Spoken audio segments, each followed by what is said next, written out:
Hey everybody, what's going on? This is Scott Garber filling in for your normal host, Andrew Petcash. Here today we got our good friend Ben Nichols from Padel-22 joining us. Ben, my man, what is going on? Hey Scott, good to join you. Nice to see you again. And yeah, I just got back from a trip over your way, actually on the East Coast, doing a trip of some pretty cool paddle facilities. I thought it was about time now. There's a critical mass of places opening up. So I spent 5 days in 4 states, which was fun. And now I'm back in England and just recovering. Love that, man. Love that. Those quick trips to the US are always exciting, especially when you're, playing in this emerging market of, Padel here domestically. I mean, we're going to get into it in the episode, but so many exciting things happening and new courts, new facilities, new modalities popping up everywhere. So Ben, before we get into it, why don't you give the listeners just a little background on who you are, how'd you get into the PR lane of Padel, and we'll sort of build from there.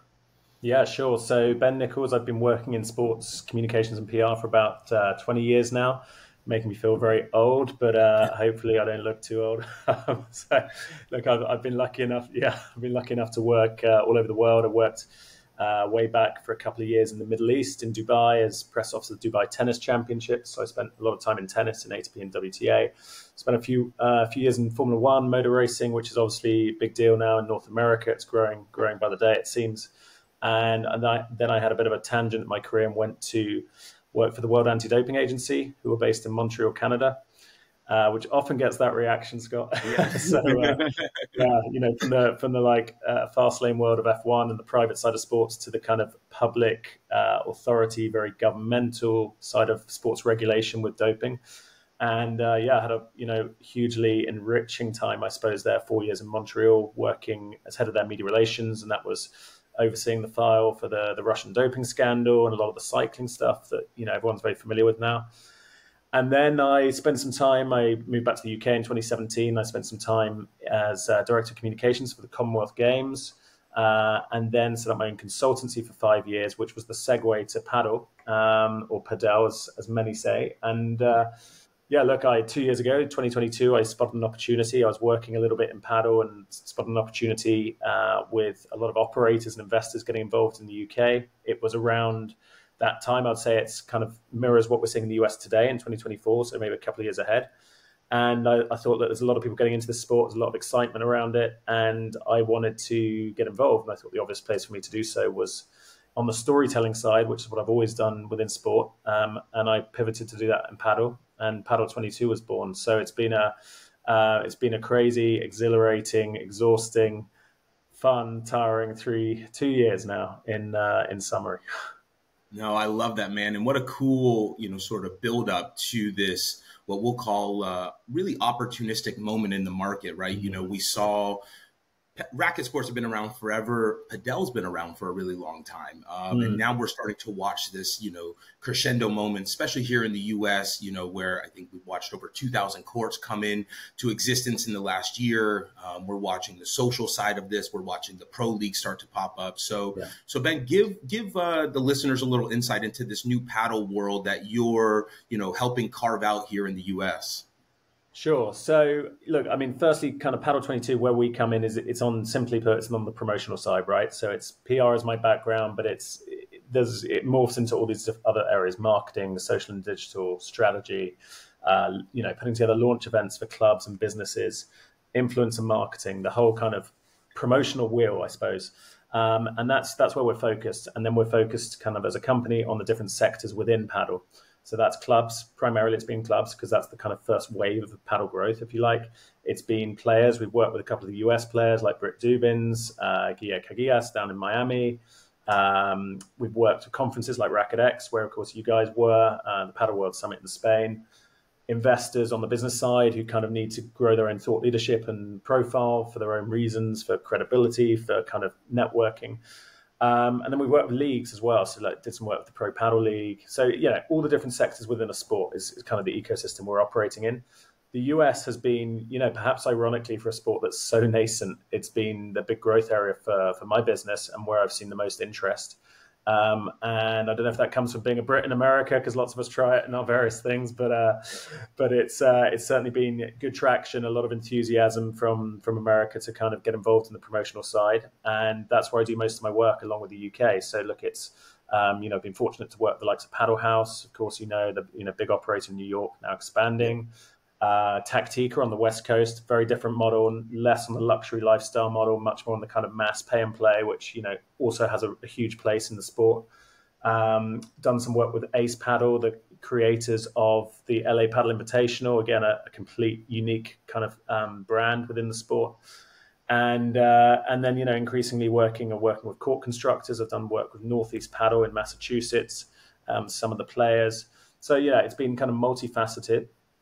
And I'm really noticing a massive uptick in the game now, or the sport, I should say, in the US. I think last year I was pinning my colors to that mast of like, right, this is going to be big in America, and I'm doubling down on that. But actually this year, I'm so glad I've been patient with that growth, because it's first 6 months of this year, I've seen massive upturn in terms of paddle in the US, from this chain reaction of clubs opening state by state we're hearing about now, to the number of kind of, I guess, investors kind of circling the wagon, to real estate developers getting involved. There's definitely, I think it's turned from the public reaction has turned from kind of having no idea what paddle is, to some, not all by any means, but some now kind of scratching their heads going, oh, look, I think I've heard about this. Someone mentioned this. So there's this kind of predictable case study that's unfolding, right? Which is going from, no awareness of it to, I think I've heard of it. And that will change to, oh, yes, I've heard about that. I'm quite interested in getting involved, to, I love this thing, to, established industry. So it's going to be an iterative process, I think we're going to see with this sport. No, well stated. And excuse me, I totally agree with you.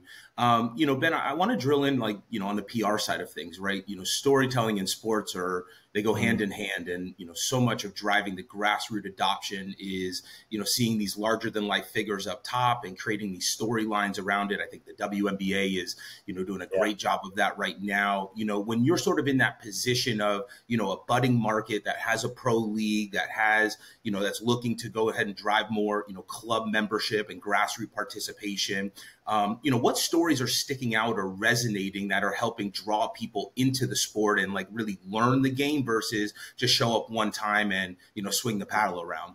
Yeah, sure. It's a really interesting question. So when people are talking about paddle generally in today's world, mid 2024, people are talking about the recreational side. They're talking about getting on court and playing. And that's the big addictive hook, I guess. So, like I've played multiple sports like you have, and I've never found a sport like paddle to be as addictive amongst as many people. It's easier to pick up than tennis and golf and more technical sports.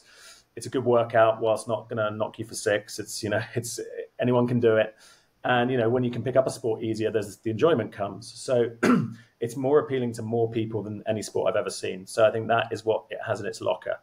And people are talking about it in those terms. They're talking about the enjoyment they have from playing a game, the social side, because it's on a court that's surrounded by glass and mesh walls, and it's smaller than a tennis court.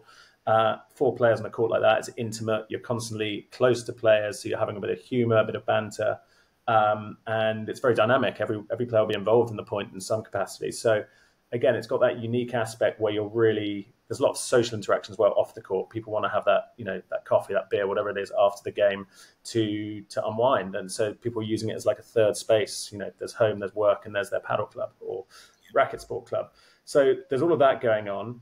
That said, that's one trajectory. The other is, like you said, Pro Paddle League and other Premier Paddle, Hexagon Cup, these international leagues that are trying to grow it at the professional level. And that's the long-term play. And I think that will be helped, obviously, if it gets into the Olympics, maybe as soon as 2032. And I'm happy to discuss that. But actually, when people see Pro Paddle, they're like, this is crazy. There's people running out of the court. It's incredible to watch. So I think there's kind of that side you've got to push of the sport as well, because as people get into playing it, what's the first thing they're going to do when they get really hooked? They're going to flick on probably now to YouTube and see these fast points. They're going to be like, okay, who are the players to follow? So that kind of fame of the players and the stars, that's not happening yet, but it will come as people come into the sport from a recreational level. That's what I'm seeing right now, is that's why people are building clubs and not many are building leagues, because they see the short-term, maybe financial game, the short-term kind of players, getting facilities out there. But, in tandem, we're going to need leagues, we're going to need competitions, we're going to need a university structure, NCAA, we're going to need a school structure. Particularly if I come back to that point, it becomes an Olympic sport. If we don't have those building blocks in place, we've got to build them pretty damn quickly. So so that's where it's going to head. Yeah. Interesting. Let me ask you this, and I want to take it in a couple of directions. We'll start here.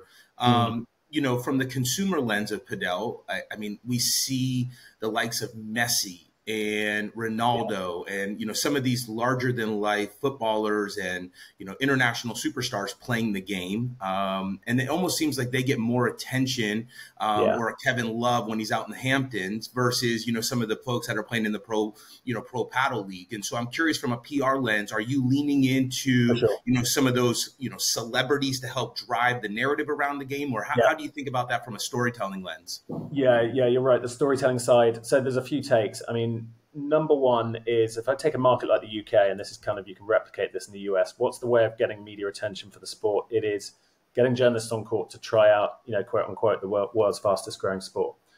When the media have done that, and each of them pretty much have now, it's like, right, what next? We don't know the pro paddle players, so that's not a story. You're not going to get in the sports pages or digital pages now so easily. So where do you come at it from? You've got to be super creative if you're someone like me. So you've got to be like, okay, well, what's the appeal here? It's a fitness, it's a workout, it's a social side, it's part of well-being and this kind of narrative we see in sport today.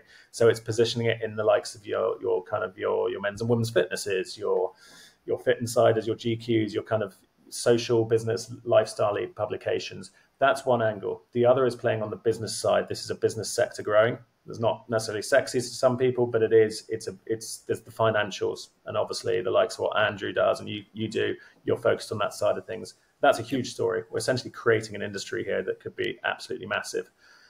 But the other side is, you're right, athletes. And that is a big kind of, jump up to get mainstream attention that is hard with a sport like paddle naturally. So it is, the number of times when you see a stock image of like a David Beckham or a Jurgen Klopp or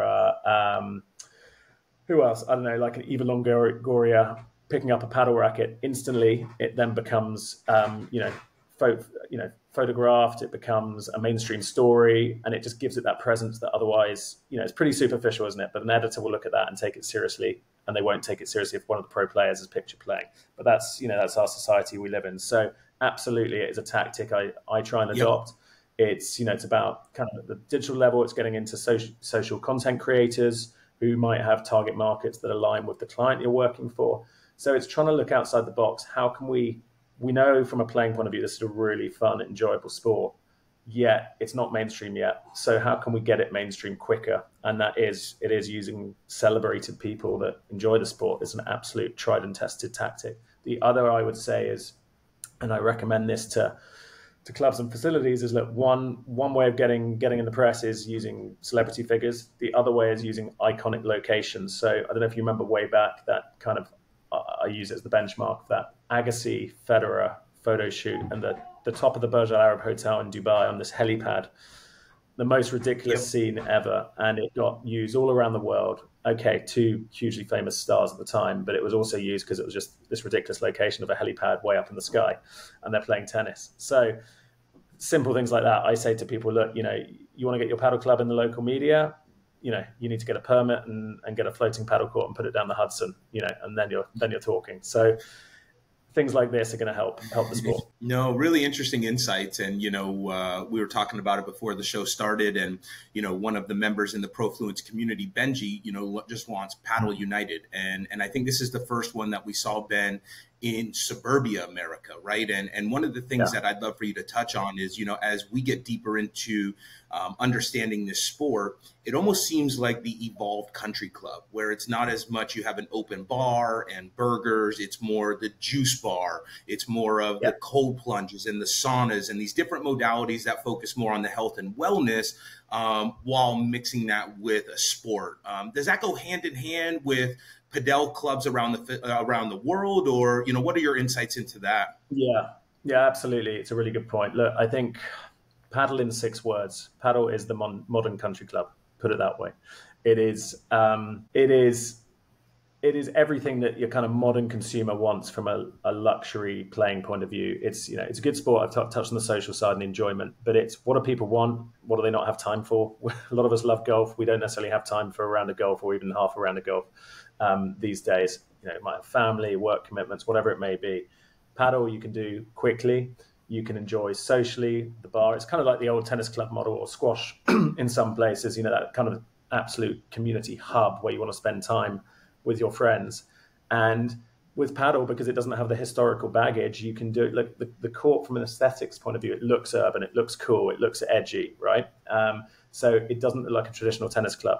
So you can immediately differentiate it from a tennis or a golf club, for instance, just from the look of the sport. And you can make it appeal to a younger crowd. Like, there's tons of centres in countries like the UK where they're taking over these old soccer five-a-side centres.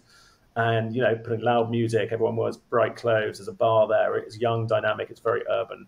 There is the opportunity, I think, for paddle clubs on the mass market level, but also on the premium level to create a really cool modern country club that, you know, doesn't have that all whites dress code and that etiquette necessarily. There will be that, but for some, it's about having a juice bar. It's having you know, open mic nights. It's having, you know, parties. It's having kind of, it's kind of looking at the different touch points of how you're going to engage people before the game and after the game.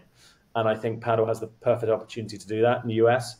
You know, the US, like the UK, you guys love a club. You love to be part of something. And I think that glue is really where paddle can step in. And you can do it paddle alone, or you can do it paddle, pickleball, maybe squash, given it's coming in the Olympics. Maybe that has a resurgence. You know, you can do the multi racket sport club model. So yeah, to your point, absolutely. I'm going to see that model time and time again now. And I think it's exciting, right? Because we've been used to country clubs for so long and they will have a place, but we're now going to see this new type of country club, you know, a 2024 take of it, basically. Which is so exciting, right? Like, and I think that's the sort of the mantra that we use over here is like, you know, change is inevitable, right? And so either you get on the train and, you know, this change is moving in the right direction, right? I think it's more holistic. I think it's more time effective to what you were talking about. And it's fun for any listeners that are tuning in that haven't had the opportunity to go play inside the glass walls. I got the chance to do it at the USTA facility, and wow, the barrier to entry is so low. And what's so funny is, you know, pickleball has had this major, you know, but I don't understand what the kitchen is or the dink or, you know, all these other like little nuances, and paddle was quite easy to pick up. You know, Ben, I want to sort of go a layer deeper on the business side of what's going on in the sport. And so if you don't mind, maybe give a broad stroke as to, you know, where the state of the game is globally.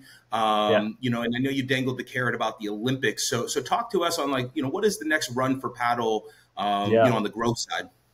Yeah, well, we've seen the first wave of clubs, and you know, hopefully we're going to continue to see that. Obviously, that's important. We all need somewhere to play paddle. That's why we're seeing that at the first stage. But I think what's going to be important, you know, a market like the US is, and there's some already starting, right? So Ryan Redondo, big tennis development guy, he's involved in paddle now, and they've set up, I think it's the US's first paddle and pickleball campus in Stockton, Northern California, first campus of that type. So we want to see that kind of thing rolled out. We want to see kind of pioneering institutions take a gamble on this sport. And I don't think it is a gamble. I think it's coming regardless.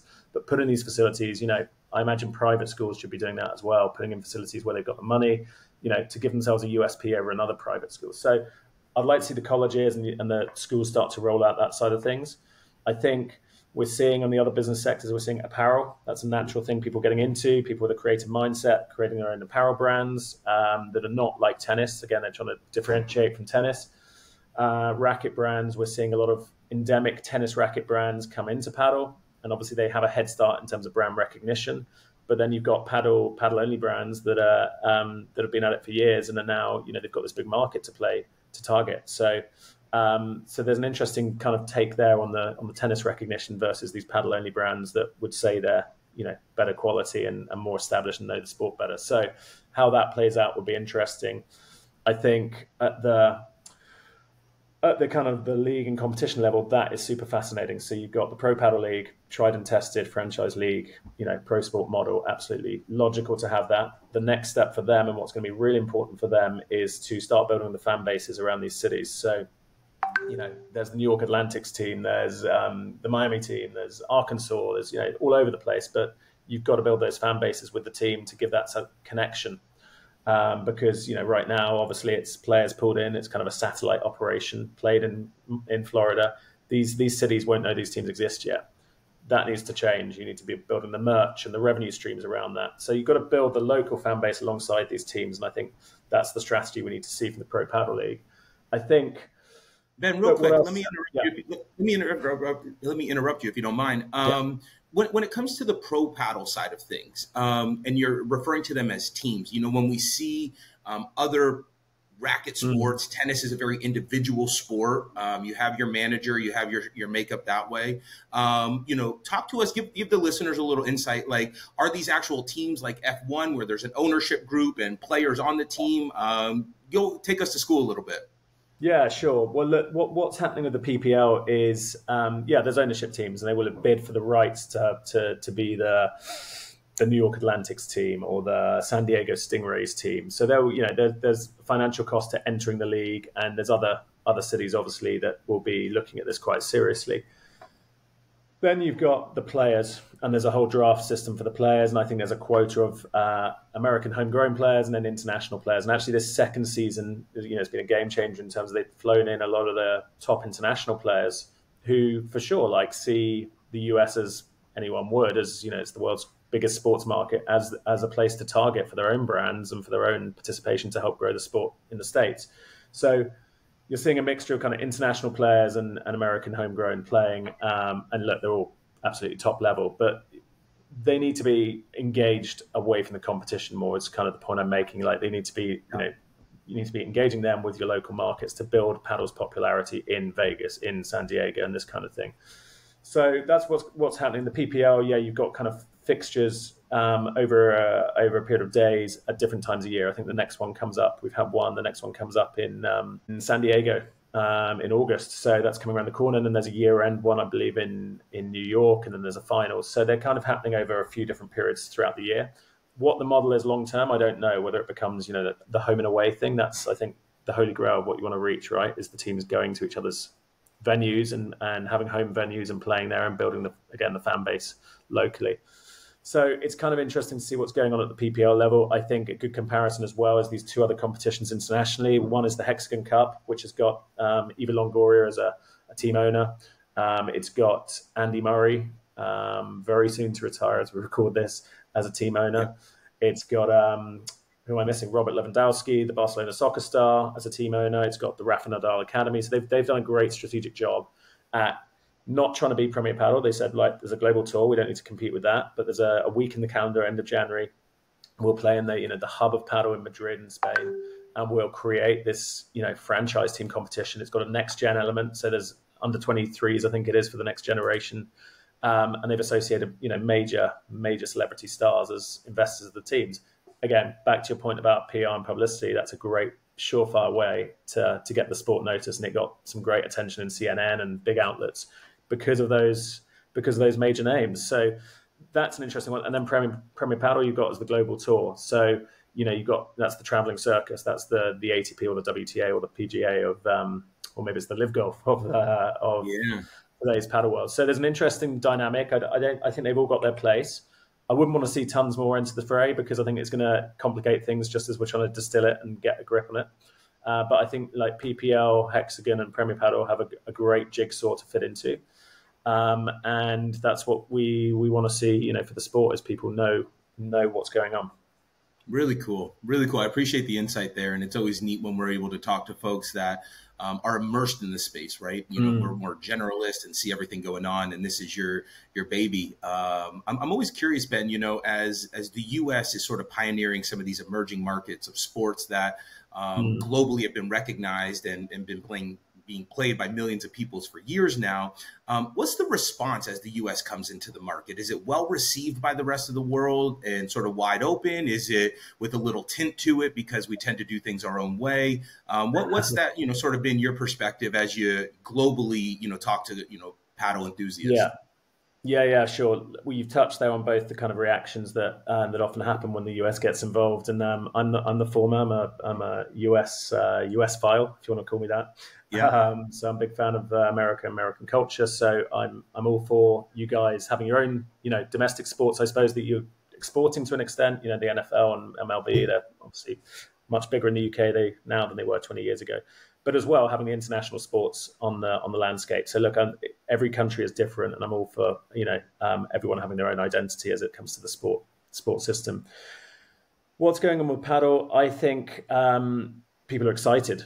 The US is on board. I really noticed, as you probably did in Miami at Racket X, just this kind of like anticipation, this kind of like frisson of excitement that here's this global sport. The US has been a little late to the party, but it now is at the party, not just knocking at the door. It's been welcomed in, and I think people see that hugely as an advantage for the sport, because you can't call it global unless America's involved. You really can't. Sure. And they see it as good for its prospects. I think commercially, for sure, these guys see it as good for their bank balances to get involved in the US, which is a business society, arguably like nowhere else. And they see themselves as being able to make make a living by getting their brands to the US, whether it's a court constructor, whether it's racket, clothing, all these things I've discussed. So I think people are really excited about it. I think they're very aware about pickleball, very aware about kind of a year and a half ago paddle being virtually non-existent to people, but they have noticed the difference. And I think everyone I speak to is excited about it. It was the topic of conversation in Malaga at the Paddle World Summit, which wasn't in the US. And the topic was, the elephant in the room was like, America's here. So, yeah, it's great. It's great news. And, I don't think anyone can have any qualms that this is good for the sport, good for its chances of Olympic participation, good for its chances of, being taken seriously. Man, no, it's super cool. Yeah. Want to go ahead and just send the last little bit on, on sort of your journey, right? And so, for everyone listening sort of on our side, if they want to break into the world, or if they're doing something in the Padel space, what advice would you give them sort of through the PR lens, and like, what's got you most excited sort of on what's to come, so that they can sort of point their ship in that direction? Yeah, sure. Look, there's a lot going on in the paddle space. It's being described as a bit of a wild west. There's a lot of businesses getting involved. There's a feeling of excitement like I've never seen before, because of the novelty of this sport. And my advice to people is pretty much, similar to what I did. There was no textbook. There was no precedent for getting involved from a PR point of view. We're the first PR company getting involved in what I call the new paddle world. So outside of Spain and South America, it was a bit of a bold move to do that. It was early to do that 2 years ago, but that's the way I've kind of lived my life, is rather try and hope it works out and persevere, rather than always wonder why didn't I try. So that's just my mindset, and I think that's the same with you and Pet Cash and others in this world. So bit of advice is just you've got to, I guess, get to know the landscape. So do your research, reach out to people, go the extra mile, take a trip and go and visit. I just did in the States, paddle clubs. Why? Because you're going to see people face to face. You're going to build relationships. You're going to get a finger on the pulse of what's going on in that part of the US, and you're going to come away a lot more kind of culturally and paddle culturally enriched, and confident that you can then know how to go about business. So I think it's throwing yourself out there is a really kind of simplistic way of saying it. It is, like I say, it's networking, it's looking for opportunities, it's being creative, it's being entrepreneurial, and it's being willing to to throw in your time, certainly at the beginning, with a lot of kind of a lot of voluntary effort, I suppose, to get known and to build up a reputation. So it doesn't come easily, like nothing in life. You got to work at it, but then people respect you down the line for being tenacious. So I think it's broad advice, but it's hard work. It's being creative, and it's being opportunistic in the best possible way. No, I think it's sound advice that we can all apply to whatever phase of the business, in sports you're in. But, we're watching more and more of these emerging leagues and teams and markets pop up, whether it's Padel or tech ball or everything in between. We're watching sports that I didn't even know exist start to come into the scene. And I think what you've been able to pioneer and sort of carve out is, that opportunity exists in all these emerging markets. So I think it's really sound advice. Look at as we turn the corner and wrap up the show, Ben, I'm going to put you on the hot seat. Who is your favorite pro padel player, and who's got you most excited on the emerging? Wow, favorite pro padel player. Do you know what? I'm going to say Britt Dubens. Okay. She's American. She is, and look, she's not one of the top 10 in the world, for instance. She's not at all, but she's got a great story. She is fantastically hardworking. She's a great personality. She gets the big picture. You see what Britt's doing. She's not only, the only American, I believe, playing internationally in Madrid. She's from Miami, plays in Madrid, so she's taken a leap of faith there by going to play with the Spaniards and the top international players, throwing herself out of the comfort zone there. She's doing a lot off the court as well. So, follow her on Instagram. She's marketing herself well. She's putting her brand out there. She's showing some personality and humor. And, to be honest, commercial partners and people coming in to paddle from, sponsorship opportunities, that's what they're looking for. They're looking for someone successful on the court and someone that's going to be, a personality and memorable off it. So for those reasons, that kind of whole package, I think Britt is, I love what she's doing because she's driving the industry and she's doing the best she can on the court. Up and coming players, well, that is a tough one. That is a tough one. I'm gonna plead the fifth there if I can, because Fair enough. because I think there's a ton of players coming up through the ranks who, again, I think the interesting time to tackle that full on is when we know this is an Olympic sport and we can start to see these juniors coming through that want to break into a Team USA or Team GB. That's when it's going to be interesting because you can follow that progress from 16, 17 right through to when they get in the Olympics. But there's a ton of talent, and what I'd like to see is some of the talent get into that world top 100 that are not from Spain and Argentina and Mexico and these powerhouses of paddle, because that's when it's going to be seen as a truly global sport. No, for sure, man. I love the plead the fifth, man. That's a very PC answer of you there, Ben.